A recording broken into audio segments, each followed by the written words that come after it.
Hello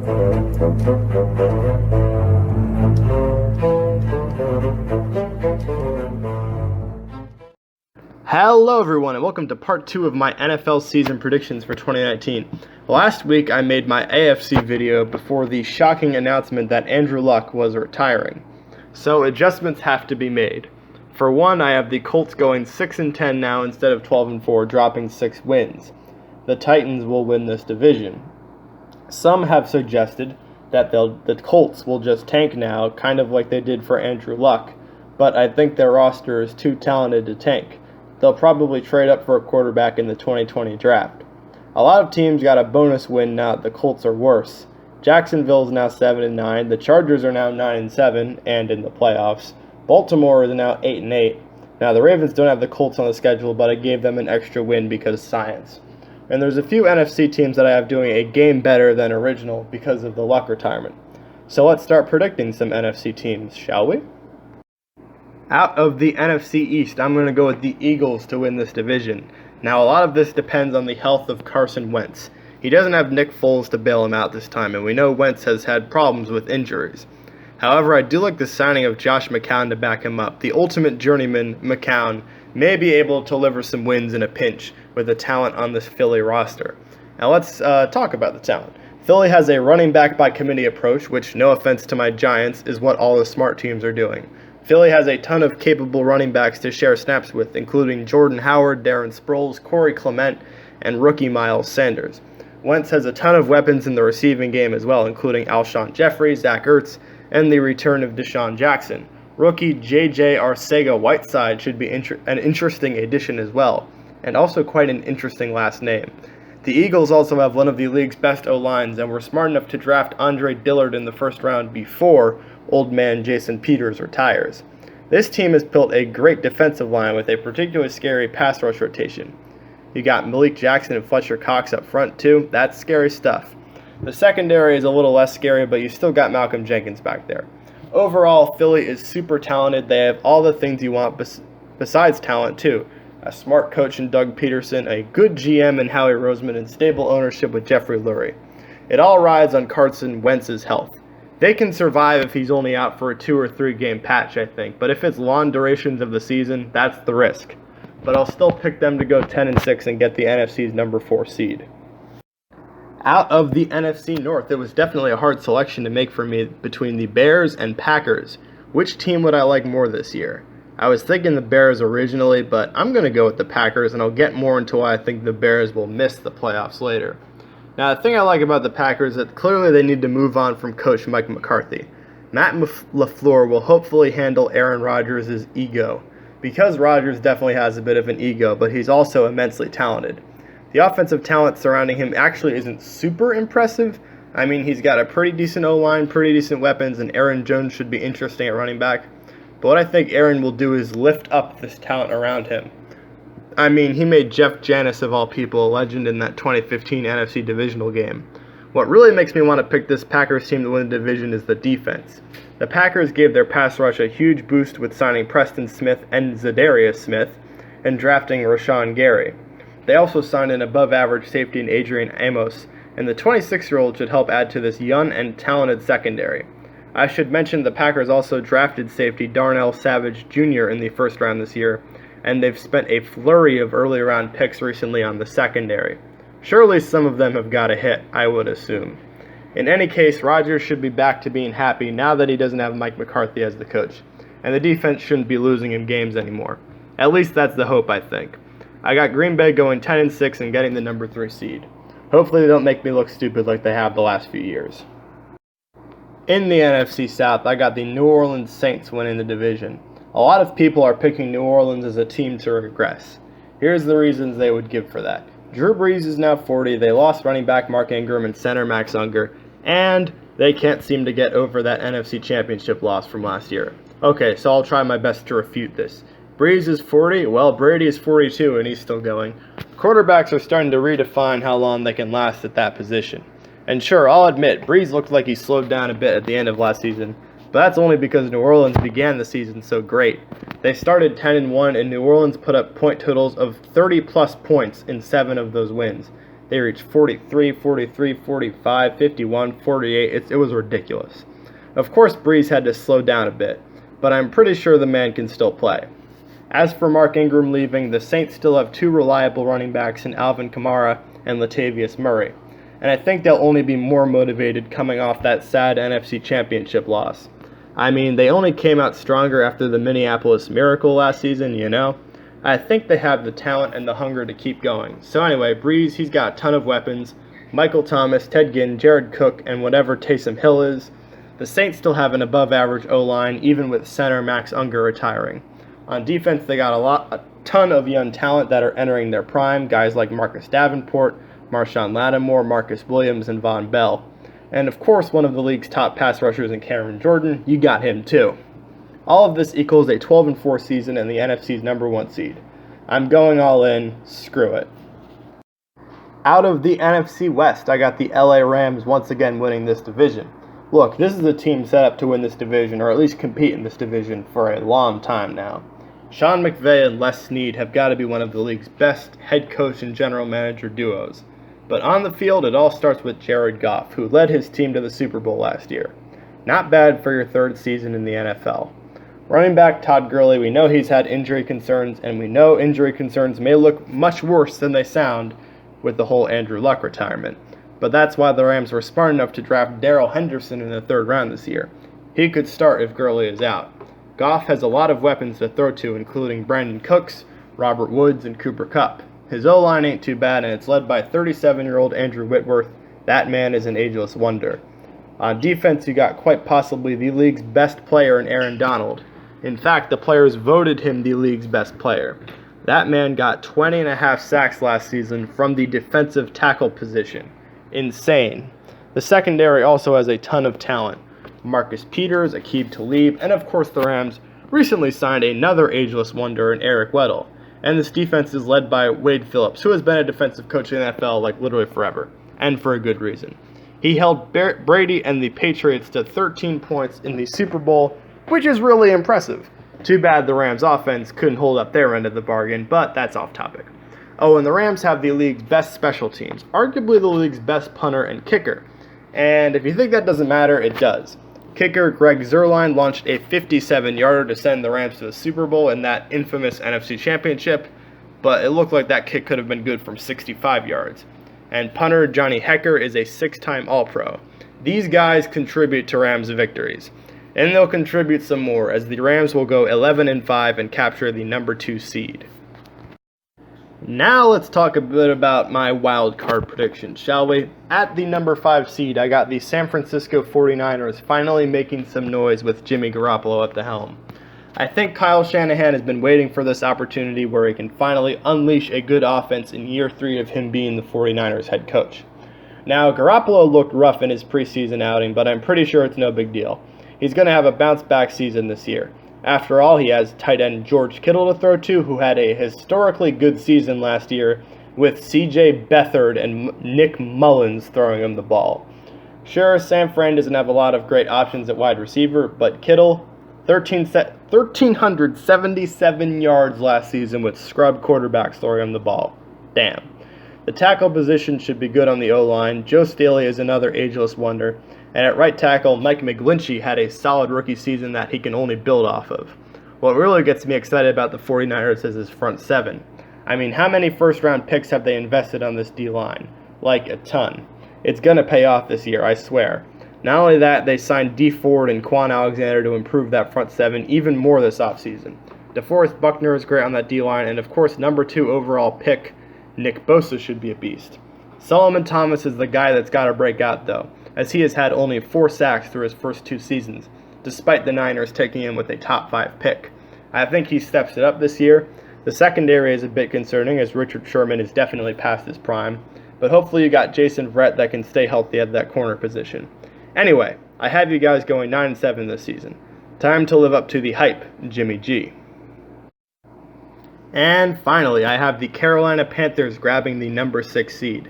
Now this, of course, depends on Cam Newton's health. And we all know with Luck retiring now that quarterback health can be a rough subject. But I think Cam is good to go after last season's debacle with his throwing shoulder. Newton may be inconsistent, but so are the Panthers. However, Carolina always seems like they do good in odd-numbered years. It's 2019, so we're going to get good Cam, we're going to get the good Panthers this season. Cam has one of the league's best pass-catching backs in Christian McCaffrey, and his young receivers DJ Moore and Curtis Samuel should take a step up this year. And hopefully the old trusty tight end Greg Olsen can stay healthy. On the offensive line, Ryan Khalil retired, then went to the Jets, but Matt Paradis should be a solid replacement at center. Then on defense, you got what's shaping up to be a scary defensive line. Dontari Poe and Kawan Short make a good duo at defensive tackle, but signing Gerald McCoy and drafting Brian Burns is also pretty good. Round out that front seven with the league's best middle linebacker in Luke Kuechly, and that's pretty good stuff. The secondary has a lot of young players that I think kind of held the team back last season, but I think they'll improve and develop this year. And at kicker, you got a guy who hit a 63-yard field goal, and that made me pretty salty as a Giants fan, but whatever. Ron Rivera, he's been coaching here a while now. He's gotten this team to a Super Bowl. You can trust him. I trust this team to go 9-7 and make the playoffs. Now, let's discuss the other 10 teams that ain't making the postseason this year. First off, we got the Dallas Cowboys, who I have going 8-8. Yes, they're very talented, but I don't know what's going to happen with this Zeke drama, and I don't think they're reaching a contract agreement anytime soon.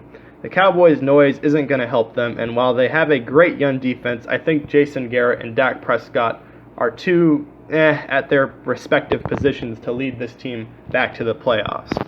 Now we have my favorite team, the New York Giants, who I got going 6-10. Everyone hates the Giants so much this year to the point where 6-10 will be considered biased for being too good. Well, I don't trust this defense, I'll tell you that much. There's no pass rush, and the secondary is really, really young, other than Janoris Jenkins and Antoine Bethea. But the schedule early on is pretty light, and Saquon Barkley running behind an improved offensive line is scary. Eli will keep the starting job until late in the season, where he runs into a bunch of L's with the Packers, Bears, and Eagles. And I think Daniel Jones will look good in the last couple of starts he gets towards the end of the year. The Washington Redskins I got going 6-10. I mean, maybe this is the year head coach Jay Gruden and GM Bruce Allen finally get fired by the idiot owner Dan Snyder. We've seen coaches get fired a lot when their franchise realizes they should get someone different to build around their rookie quarterback. Dwayne Haskins is the new guy in town, and Gruden, to me, is a dead man walking. I mean, this happened with Jared Goff and Jeff Fisher, Mitch Trubisky and John Fox, Sam Darnold and Todd Bowles. The Redskins are next. I got the Bears going 8-8 and not making the playoffs after last year's 12-4 campaign. Here's why. Teams with great defenses from the previous year and not as great offenses tend to not repeat their success. Look at the Jaguars and Vikings from last year. They made their league's championship games in 2017, then they couldn't even make the playoffs. Something similar happened with the Giants the year before that. Don't get me wrong, I still like Coach Matt Nagy, but his elite defense from last year is probably taking a step back, especially with defensive coordinator Vic Fangio gone. The Minnesota Vikings I also got going 8-8. To put it simply, the Vikings are going to realize how much of a mistake it was to sign Kirk Cousins if they haven't realized this already. A lot of the Vikings' great players on defense, Linval Joseph, Everson Griffin, Harrison Smith, they're all in their 30s now. Kirk Cousins will feast against the losing teams. Then when the winning teams come up, he'll fold. Sorry, Vikings fans, that's just how it is. They only got the Detroit Lions, who I got going 6-10. People are talking about how Matt Patricia is building something special with the Lions. I'm just not buying it. I think they're just trying to replicate old Patriots parts like Danny Amendola and giving pass rusher Trey Flowers $90 million. Matthew Stafford has just never been able to lead this team to glory. But the NFL is weird, so I have a very strange feeling I'm going to be dead wrong about this prediction and the Lions will somehow win this division. That's how it was with the Bears last season. Atlanta Falcons, I got going 8-8. This team could easily make the playoffs, by the way. This is kind of an odd man out sort of choice. I trust them to make the playoffs more than Dallas. I like Matt Ryan better at quarterback than Dak Prescott. I like Dan Quinn better than Jason Garrett at coach. However, this division is what's going to screw over Atlanta. The Saints are still good. It's an odd year for the Panthers, and the Bucks should improve. Speaking of Tampa Bay, I got them going 7-9. It's going to be hard for them to make a decision about Jameis Winston if this is their record. Maybe head coach Bruce Arians can finally improve him, as the words quarterback guru are constantly said about him. The Bucks are definitely a sleeper team this year in my opinion, but I'll fully buy in when their defense isn't bad and Jameis isn't throwing tons of interceptions. Ultimately, I think they'll give Jameis one more chance, as it'll be the defense's fault if they don't make the playoffs. I got the Seahawks going 8-8. Russell Wilson and Pete Carroll are, of course, a great quarterback head coach duo. But the Seahawks had to pay Russell Wilson, and there's a bit of a dilemma with that. They can't surround Wilson with the talent he had like the 2012 to 2015-ish era, where Wilson was playing for much less money. That's how the salary cap works. And that's why Seattle will just miss out on the playoffs this year. Though it wouldn't completely shock me if they sort of snuck in like they did last year. And finally, the Cardinals. Look, I got them going 12-4. Kyler Murray should be interesting at quarterback, and the Cardinals definitely seem to like him. But this man doesn't have the proper talent surrounding him. The defense doesn't have the pieces it had back when it made that run in 2015, besides Patrick Peterson, and the offense doesn't have very many weapons except David Johnson, who's injury prone, and Larry Fitzgerald, who's about to turn 36. Sorry, Cardinals fans. Anyway, time to get to that good old playoffs prediction. In the AFC, we have the number 3 Titans against the number 6 Browns. I have the Titans winning that one. And then the other wild card game, we have the number 4 Steelers against the number 5 Chargers. This seems like the kind of game the Steelers would drop. They did it against Jacksonville in 2017. I'll give the Chargers a W here. Then out of the NFC, we have the number 3 Packers against the number 6 Panthers. Give me the Packers to win in Lambeau. It is hard playing up there for just about everyone except prime Eli Manning. And then we got the number 4 Eagles against the number 5 Niners. Yeah, the Eagles are more talented, plain and simple, and they're playing at home. Give me the Eagles. Then the divisional round. With the Colts no longer being in the playoffs, I got the Patriots being the number 1 seed in the playoffs. They take on the Chargers, and you know what happens there. Another W for New England. And then it's the number 2 Chiefs against the Titans in the other divisional round, and the Chiefs get a bit of revenge for 2017. They'll beat the Titans, setting up a rematch between New England and Kansas City in the AFC Championship game. And oh, how I want to give this game to the Chiefs. But it's so hard to win in Foxborough. The Patriots have only lost 3 playoff games in Foxborough in the entire Brady-Belichick era. And in a coaching battle between Belichick and Andy Reid, I like Belichick in the playoffs. I hate to say it, but it's the Patriots out of the AFC yet again. So now we got the NFC divisional rounds. We got the number 1 seeded Saints against the number 4 seeded Eagles. And yeah, the Saints win the rematch here. Finally, out of the other divisional round, we get the Rams, number 2 Rams against the Packers. Are we going to get another championship game rematch? Will we get Saints-Rams 2.0? No, the Packers are going to win it. Apprentice beats master as Matt LaFleur beats Sean McVay. I think Aaron Rodgers is motivated this year. I'm projecting a return to elite form for him. I don't buy 100% that he's feuding with his coach. I think if anything, he's really happy he's not with Mike McCarthy anymore. And then the NFC Championship is Saints versus Packers. I got the Saints taking revenge on the league this year and winning that one. Let's hope the refs don't mess it up. So I'm admittedly being pretty safe with the teams I have in the Super Bowl here. Patriots versus Saints. New England has been to 4 out of the last 5 Super Bowls. They're ridiculously successful. With Luck retiring, the Chiefs are the only team I can see catching them. And sadly for Chiefs fans, we know how often they choke in the playoffs. And as for the other AFC teams, the Chargers, again, they choke too often. The Browns are too young. The Titans aren't going to have Marcus Mariota elevate them to a win against the Patriots. And the Steelers always play poorly against New England, except for last season, but whatever.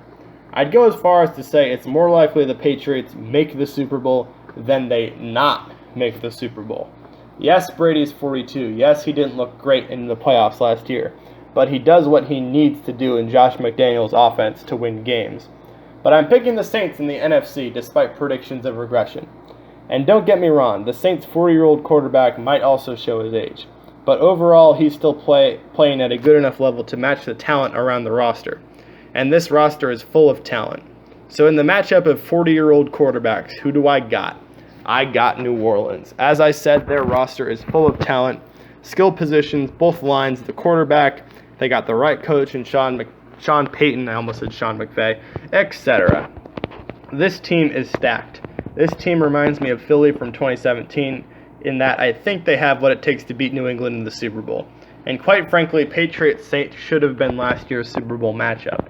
This year, the Saints avenge the Minneapolis Miracle and that no call. This year, the Saints win the Super Bowl 31-27 in a game that isn't boring. That is my prediction. Saints fans, if I jinxed you, I'm sorry. Patriots fans, if I jinxed you, I'm not sorry. Bye-bye.